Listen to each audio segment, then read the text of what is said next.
Alright, Remain in Light by Talking Heads. This is from 1980, so this is quite experimental for its time. I mean, I think Talking Heads are known for being a very experimental, kind of weird band, but still like getting quite a lot of like mainstream success.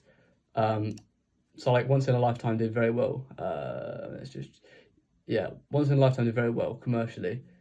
I don't know why it's not showing on here. Oh, that's the remaster. Yeah, so this album did pretty well commercially, despite it sounding very like experimental.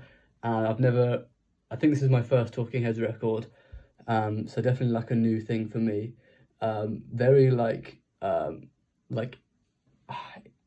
intellectual, like very metaphorical and kind of almost deep lyrics. Like the lyrics are quite difficult to understand, and a lot of it did go over my head. I needed to listen to it quite a lot. But when you get it, you get it, and it's very good when you do get it. It's kind of like very subtle, and like intelligent. So yeah, when you do get it, it's great and very rewarding.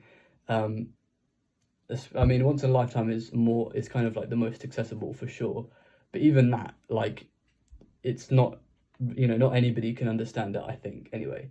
Or maybe I'm just stupid, because I do like a catchy song. So generally, when I have these kind of experimental records, I'm always like, oh, it's too much for me. And then when I get a pop record, I'm like, oh, it's whatever. I like somewhere in between.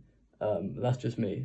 So yeah, I would say this just suits people who prefer lyrics in the songs. Like with the instrumentation is great, and there's some amazing guitar parts in this album for sure. But I think this is more about listening to the lyrics really, and the vocals specifically are really like the standout feature on this album. The vocals, the way they're delivered, the words being said, and just they're very, very unique. And vocals are like this for sure. Production wise, pretty like textured and interesting, very varied, and all the tracks pretty much sound different from one another.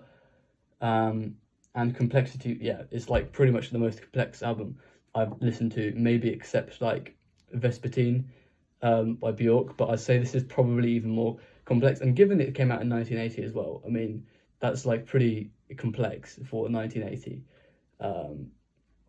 So yeah, that's pretty much what I have to say about this album. Like I said, I think I haven't listened to it enough, so a lot of it has still gone over my head.